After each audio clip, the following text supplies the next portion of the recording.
여기 머리말에 기록되어 있는 연도수를 보니까 2014년에 이걸 묶어있네요. 그러니까 2014년 전까지 내가 우리 시를 중심해서 여기저기 발표했었던 작품에 대한 감상이라고 그럴까, 이런 글들을 한데 이제 묶은 것입니다.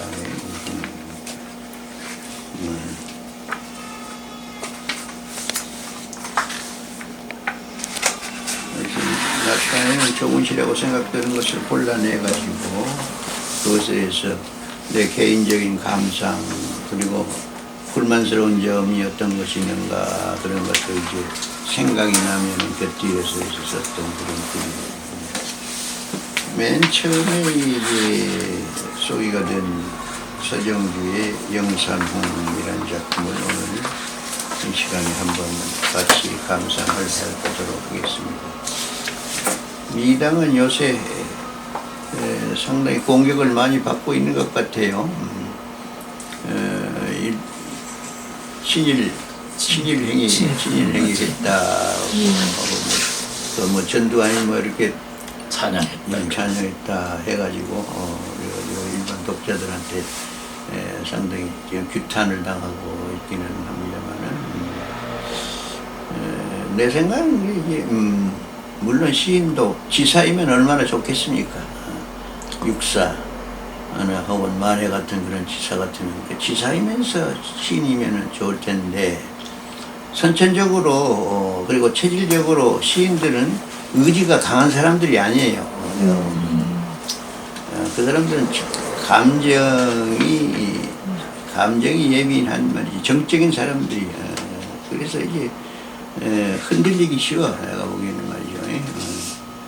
그러니까 이제 주위에 유혹에 쉽게 잘 넘어가기도 하고 이제 그러지 않나 싶겠는데, 그런데 하여튼 미당 서정주는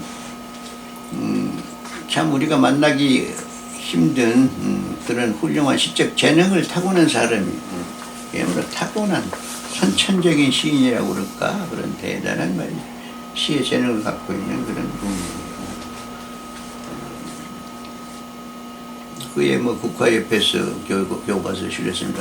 국화협회서를 뭐 일본 황씨를 찬양하는 노래로 그냥 그렇게 해석한 사람도 있는데, 내가 보기에는 전혀 그런 것이 아닌데 그렇게 그분을 그렇게 엉뚱하게 또 이제 연기를 시켜서 그렇게 진영 논리 때문에 거죠. 그렇기도 하고 그러는데, 이 영산홍도 짤막한 글이기는 합니다만은 그야말로 재기가 넘친 그런 아주 멋진 작품이에요. 치료적 율격에 실어서 또 아분적인 효과도 잘 살리고 해서 짤막하게 쓴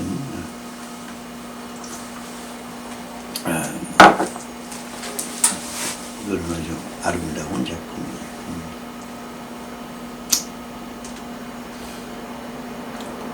신재민 선생이 한번 읽어주세요.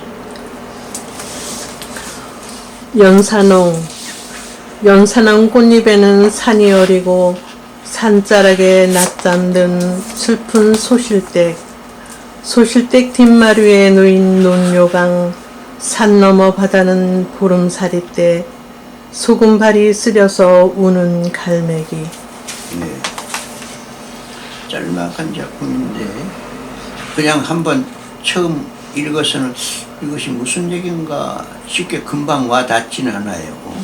상당히 은근한 그런 난해성을 지니고 있는 작품. 영산홍 꽃잎에 산이 어린다. 무슨 얘기인가? 영산홍 꽃잎에 산이 어린다. 어떤 정황을 이렇게 영산홍 꽃잎에는 산이 어린다고 이렇게 표현했을까? 이것도 역시 금방 와닿지 않습니다. 산자락에 낮잠든 슬픈 소실댁, 또 산자락에 낮잠든 그런 슬픈 소실댁을 등장시켰어요. 영산홍 꽃 얘기를 하다가 그 다음에 산자락에 낮잠든 슬픈 소실댁을 제시를 했습니다. 그 다음에는 소실댁 퇴마리에 놓인 논요강, 그 다음에는 소실댁 퇴마리에 있는 요강을 갖다 또 제시했어. 그 다음에는 또 엉뚱하게 산 넘어 바다 저쪽 얘기를 했어. 산 넘어 바다는 보는 사람인데, 산 넘어 바다는 지금 보름 무렵에 만조의 시기야, 만조 시기. 살이. 그리고는 소금발이 쓰여서 우는 갈매기. 갈매기가 소금에 절여가지고 그 발이 쓰이다고 말이야, 울고 있다고는 갈매기를 제시를 했단 말이야. 이게 무슨 얘기를 이렇게 했나.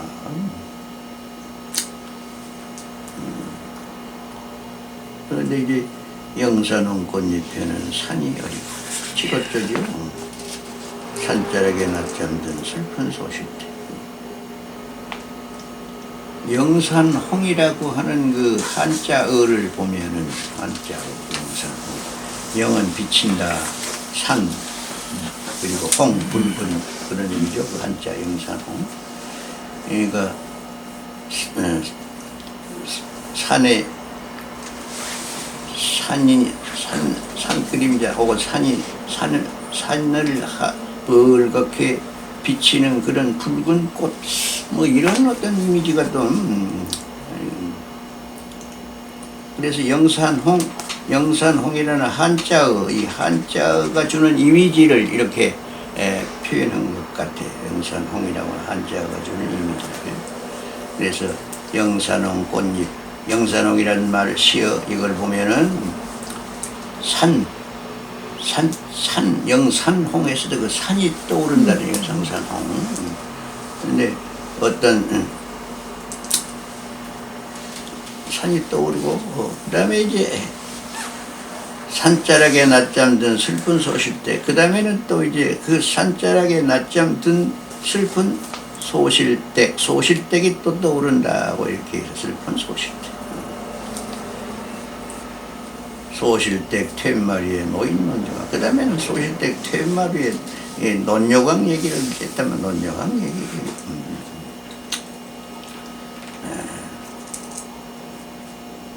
산 넘어 바다는 보름살 때 소금발이 쓰여서 우는 갈매기. 이제 요 작품에 대한 해설을 지금 하고 있는 거예요. 그 영산홍이란 한자를 그대로 갖다가 쓴 거잖아요. 그런데 이제 근데 이제 이 작품이 표현하고 싶어 하는 것은 뭐냐 하면은 버림받는 한 여성, 소실댁이 지금은 작은 엄마, 작은 아빠, 작은 엄마. 사랑을 못 받고, 남편의 사랑을 못 받고 말이야, 홀로 외롭게 지내고 있어. 그런데 지금 그 남편은 지금 어디에 가서 뭘 하고 있느냐 하면은 저 멀리 나가가지고 말이지, 지금 또 수많은 다른 여성 편력을 하고 있는 거야. 그런 얘기를 지금 하는 거예요. 근데 한량 중에 한량이네요. 슬픈 소실댁으로 와서 남편의 사랑을 못 받고 있다고 하는 것을 우리가 짐작할 수 있고, 퇴마리에 놓인 논요강을 통해서 이 논요강처럼 외롭게 지내고 있다는, 요강은 원래 방 안에 있어야 될 거예요. 방 안에 있어야 되는데 퇴마루에 말이야, 퇴마루, 그것도 달아낸 마루, 퇴마루 위에 잉여적인 공간, 퇴마루 위에 이것이 방치되어 있는 상황이야. 그러니까 퇴마루에 방치되어 있는 논요강을 통해서 또 외로운 이 여성을 갖다가 드러내고 있는 것이에요, 어머님. 그리고 엉뚱하게 이제 그러니까 그 앞에서 영산홍 꽃잎에는 산이 어리고 했을 때, 영산홍은 바로 이 여성을, 이 소실댁을 가리킨 말이고, 산이 어린다고는 그 산은 바로 남편을 두고, 남편을 상징하는 것이, 남편을. 영산홍 꽃잎에는 산이 어리고, 산자락에 낮잠 든, 그러니까 남편을 생각하면서 말이야, 산자락에 낮잠 든, 지난 밤에 혹시나 올까 하고 기다리다가 이제 오지 않은 남편을 기다리면서 잠을 설치고 있었을 텐데, 이제 그러니까 낮에 졸려서 잠이 드는 거예요. 그런데 산자락에 낮잠 든 슬픈 소실댁. 어제 남편에게 이제 버림받아서 말이지 외롭게 지내고 있는 그런 소실댁이야. 그 소실댁 퇴마리의 노인 논여강. 그래서 그 논여강을 통해서 소실댁의 지금 외로운 존재를, 외로운 상태를 말이야. 논여강에다 비유를 해가지고 이렇게 제시를 했어. 그리고 산 너머 바다는 보름사이 때 엉뚱하게 이제 싹 돌려서 산 너머 저쪽 바다는 지금 보름을 맞아서 한참 말이야 밀물이 몰려들고 있는 그런 거예요. 그러니까 고깃대들이 그냥 밀물 따라서 말이야 몰려드는데 그 고기 잡아 먹으려고 말이지 갈매기가 말이지 자꾸 드나들다가 소금발이 저려서 우는 갈매기라고 이렇게 남편을 갈매기에다가 말이야 이렇게 비유해서 표현하고 있는 그런 재미있는 작품이에요. 그럼 저 한편의 작품 속에 있는 그 남편의 이미지가 산으로 갈매기로 이렇게 변화시키면 괜찮은가요? 일관되어야 되지 않나요? 아니 그런데 뭐 굳이 그럴 필요는 없는 것이죠. 굳이 그럴 필요는 없죠.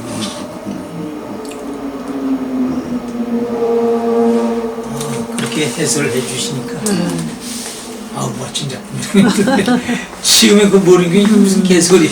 영산홍이 언뜻 보기에는 사람이 바로 혹해서 바로 딸려가잖아요. 응? 소실댁도 그렇게 해서 잡아왔는 같지 않아? 근데 실증이 났구나. 이제 실증이 나면은 팽개치고 또 잡으러 가지. 산나무 바다로 가는 거죠. 우리 이제 내가 이제 해설해 놓은 것을 이제 읽어가면서도 다시 감상을 한번 해보려고 하죠. 시 영산홍 문학이라고는 1966년에 발간된 말이지 잡지에 발표가 되었습니다. 시집 동천에 1968년에 나온 시집 동천에 수록되어 전하고 있어요. 미당이 1915년생이니 지 천명의 원숙한 나이, 그러니까 53세쯤 되는 나이에 이 작품을 쓴 것으로 짐작이 돼요. 전오연으로 이루어진 이행시인데 강연이 이행시께서 전오연으로 이루어지고 있는데 시로적 율격에 담긴 아름다운 소품이에요. 얼른 보기엔 별로 대단한 작품 같지 않지만 자세히 읽어보면 서정의 구조가 그렇게 단순치 않음을 알게 돼요. 쉽게 이해되지 않는 작품입니다. 제1년 시작부터 잘 풀리지 않아요. 영산홍 꽃잎에는 산이 어리고의 정경은 무엇이란 말인가? 그 작은 영산홍 꽃잎에 어떻게 산이 어린다는 것인가? 산 그림자가 영산홍 꽃잎에 들이운다는 표현인가? 그러나 이러한 상상은 별로 흡족하지가 못해. 그러면 어떤 정황을 그렇게 그리고 있단 말인가? 영산홍의 한자 표기, 영산홍의 영, 비춘다는 영은 비추다 혹은 비치다, 덮어 가리다 등의 뜻을 담고 있어요. 그러니 영산홍이라는 말은 산이 어른거리며 비치는 빨간 꽃의 이미지를 불러일으킬지도 모르겠어요. 아마 그랬을 거예요. 그러나 이 구절이 이런 단순한 이미지만을 서술하는 데 그쳤다면 별로 대단할 것도 없어요. 이 구절은 제2연으로 이어지면서 복합적인 의미망을 새로이 형성하게 돼요. 우선 제2연을 살펴본 다음 그 복합적인 의미망을 따져보도록 하겠습니다. 제2연은 산자락에 낮잠든 슬픈 소실댁을 제시하고 있습니다. 슬픈으로 미뤄보아 그 소실댁은 아마도 임의 사랑을 이젠 제대로 받지 못한 불행한 여인으로 짐작이 돼요. 간밤에 이제나 저제나 혹 임이 찾아올까 잠 못 이루며 전전반측 기다리다 지셌을지도 몰라요. 그러기에 지금도 임생각에 젖어 있다가 낮잠 든 것이 아니겠는가. 그러니 산자락의 그 산은 임의 상징물로 볼 수도 있어요. 그렇다면 제1년에서의 산도 새로운 의미로 다가와요. 이 역시 임의 상징으로 본다면 영산홍은 여인 곧 소실댁이 되는 것이에요. 영산은 꽃은 바로 여인을 상징하는 꽃이 돼요. 영산은 처럼 아름답고 젊은 소실댁을 떠올릴 수가 있어요. 그러므로 제1년은 겉으로는 영산홍을 그린 것 같지만, 영산한 꽃을 그린 것 같지만 사실은 임생각에 젖어 있는 아름다운 한 여인을 거기에 포개어 담고 있는 것이라고 할 수 있어요. 여기에 시의 은근한 감춤의 멋이 있습니다. 영산홍 꽃잎에는 산이 어리고, 이건 영산홍 꽃을 노래한 것이 아니라 바로 여인을 노래한 것이다. 임을 그리는 여인을 노래한 것이다. 그것이 영산홍이라는 한자어하고 잘 이렇게 매치가 된다. 제3년에서는 대상을 바꾸어 퇴마루에 놓인 요강을 등장시켜요. 원래 요강이 놓을 장소는 은밀한 방 안입니다. 그런데 지금 이 요강은 그것이 있어야 할 자리에 있지 못하고 마루 위에 나와 있어요. 그것도 원마루에 잇대어 달아낸 퇴마루예요. 원마루에 잇대어 달아낸 원마루가 있는데 거기다가 덧붙여서 만든 마루가 퇴마루죠.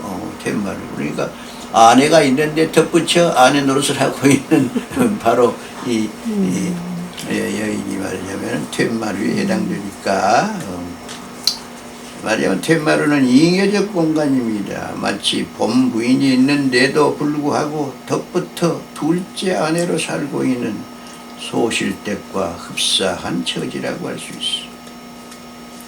잉여적 공간에 방치된 요강은 다름 아닌 임의 사랑으로부터 소외된 소실댁을 상징한다고 할 수 있어요. 여기서 요강은 그러니까 D.S. 엘리엇이 말한 소위 객관적 상관물이라고 하는 적절한 이해가 될 수 있을지 모릅니다. 객관적 상관물을 쉽게 얘기하자면 작자가 어떤 사물을 끌어다가 표현했을 때 그것이 작자에게만 어떤 의미를 가지고 작용한 것이 아니라 독자에게도 똑같이 작자가 느낀 그런 느낌을 불러일으킬 수 있는 그것이 말하는 객관적 상관물이라는 거예요. 그러니까 작자가 어떤 느낌을 표현하기 위해서 그 느낌을 드러내는 적절한 사물이라고 생각돼 가지고 그걸 끌어다가 작품 속에 썼는데 그것이 독자들한테는 말이지 그런 느낌을 못 불러일으킨다면 그건 객관적 상관물이 아니에요. 그러니까 공통적으로 독자들도 공통적으로 느낄 수 있는 그런 어떤 정감을 불러일으키는 그런 사물이 객관적 상관물. 그러니까 시인도 독자들의 호응을 얻으려면, 공감을 불러일으키려면 그렇게 시인 자신이 느낄 수 있는 그런 느낌을 독자들도 똑같이 느낄 수 있는가를 확인하면서 생각하면서 이제 그런 사물을 끌어다가 비유를 할 필요가 있을 것 같아요. 제4연부터서는 이제까지 전개해오던 소실댁 주변의 전경과는 달리 시선을 180도 돌려 엉뚱하게 바다를 끌어들이고 있어요. 보름살이는 보름 무렵의 조수 곧 가장 충만한 만조를 이루는 시기입니다. 제5연은 소금발이 쓰려오는 갈매기를 클로즈업 시키고 있어요. 여기에 이르러 우리는 다시 당황하게 됩니다. 도대체 갈매기 얘기는 무엇이란 말인가? 지금까지 우리가 이해온 의미 구조로 본다면 갈매기도 분명 무엇을 상징하고 있을 것만 같아. 우선 갈매기가 소금발이 쓰려서 우는 이유를 생각해 보도록 합시다.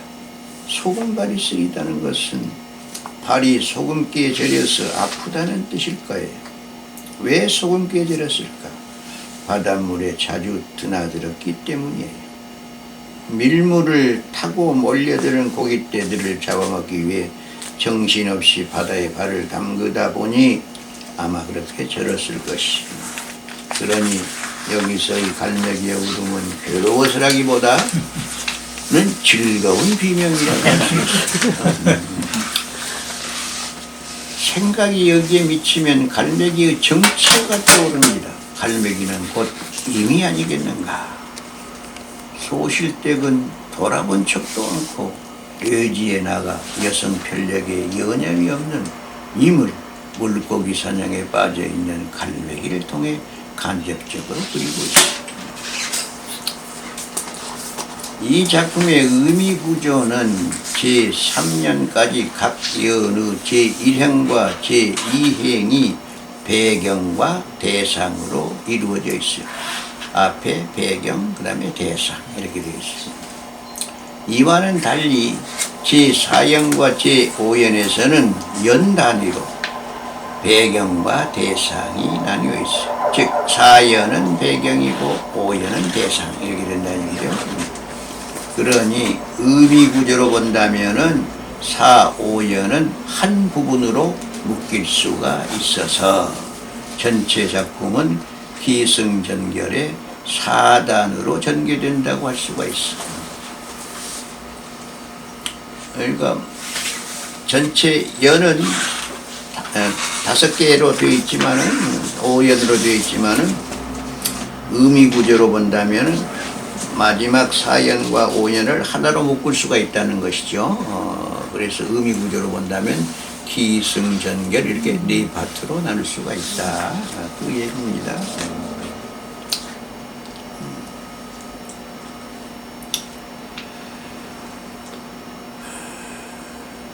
3년까지는 앞말의 꼬리를 이어받는 연쇄구조인 것도 재미가 있어요. 연쇄구조. 그렇죠. 영산은 꽃잎에는 산이 어리고 산으로 끝났어요. 산자락에 낮잠든 슬픈 소실댁에서 산으로 또 시작을 했어. 소실댁으로 끝났는데 3년에서는 소실댁 툇마리 노인 만들어 하면서 다시 소실댁으로 끌어서 맨 앞에 시어가 이제 그렇게 앞연의 끄트머리를 이어받아서 새연이 시작되는 그런 연쇄구조의 멋을 또 부리고 있습니다. 이게 위람된 그 말씀인지 모르지만 저는 그 논여강이 굉장히 이게 음탕한 면으로 이 시를 보여주고 있어요. 원래 요강은 배설의 용도고 배설은 쾌감이니까 그래서 이 소실댁이 그게 여기 저 남편이라고 보면 소실댁이 논여강에 해당되잖아요. 그래서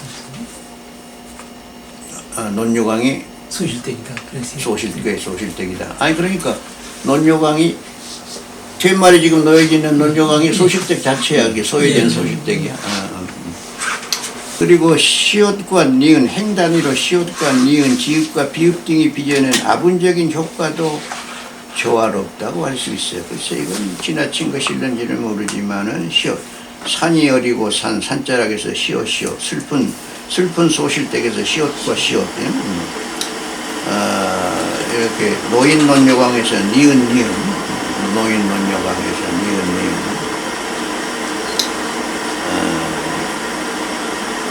그 다음에 산자락에 낮잠든 했을 때는 지읒 산자락 낮잠든 낮잠 지읒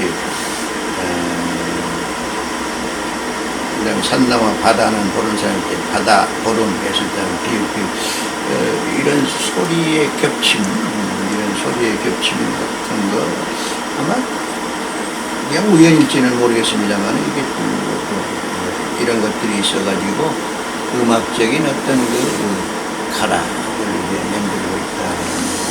아분적인 효과를 얻고 있다. 그렇게 해설을 해주신 거 아주 기가 막힌 장면이겠네요. 꿈보다 해봉일 수도 있어요. 벌써 이제 뭐 예, 지나치는 교수님 한 거하고 미당하고는 좀 다를 수도 아마 있죠. 뭐 의도적으로 그렇게 생각해서 쓴 것이 아니는지도 모르죠. 예, 예, 그냥 예. 타고난 언어 감각 때문에 그냥 그렇게 이제 썼는지도 모르겠어요. 한 여성의 전한 삶을 아름답게 승화시킨 작품에 미당의 많은 작품들 가운데 유수한 수작 하나로 평가할 만합니다. 맨 처음으로 올려주셨네요. 미당은 산문 영산홍 이야기였습니다. 영산홍 이야기라고 하는 그 산문을 쓴 바가 있는데 이 작품을 쓰게 된 동기를 밝히고 있는데 재미있어요. 그는 이 작품을 쓸 무렵까지도 영산홍을 잘못 알고 있었다고 고백해요. 영산홍 꽃을 잘못 알고 있었다고 고백하고 있어요. 소학교 시절 친구의 집에 놀러 갔었어요. 그 친구의 어머니는 한때 성지의 소시였어요. 성지의 소시였다. 근데 그 집들에 아름다운 꽃이 피어 있었기에 그 꽃의 이름을 물었더니 영산홍이라고 대답했다는 거예요. 그 친구가. 명작꽃인데. 그러자 그 꽃은 영산홍이 그러나 그 꽃은 영산홍이 아니라 산당화 명작꽃이었다니까. 나중에 알고 봤더니 명작꽃이었어요. 그 사실을 시운이 넘어서야 알게 됐어. 그러니까 이 작품을 쓴 뒤에 알게 됐다는 얘기예요. 그 작품을. 그러니까 그때까지만 해도 자기는 명작꽃을 영산홍으로 생각했다는 것이에요.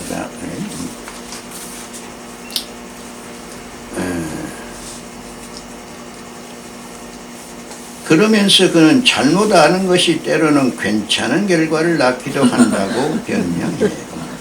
사실 미당은 어렸을 때 보았던 그 빨간 산당화와 친구의 젊은 어머니를 생각하면서 이 작품을 썼을 것이 아닌가 생각이 돼요. 만일 그 꽃의 이름이 영산홍이 아니라 산당화라는 것을 미리 알았더라면 이 작품의 천년과 같은 구절은 얻지 못했을 것이. 영산홍 꽃이 펴는 산이 어리고 이런 표현은 안 나왔을 거란 말이에요. 아니 작품 영산홍은 아예 탄생하지 않았을지도 몰라요. 참 우연하게 잘못 꽃 이름 하나 잘못 딴 것이 맞아요. 우연하게 한 작품을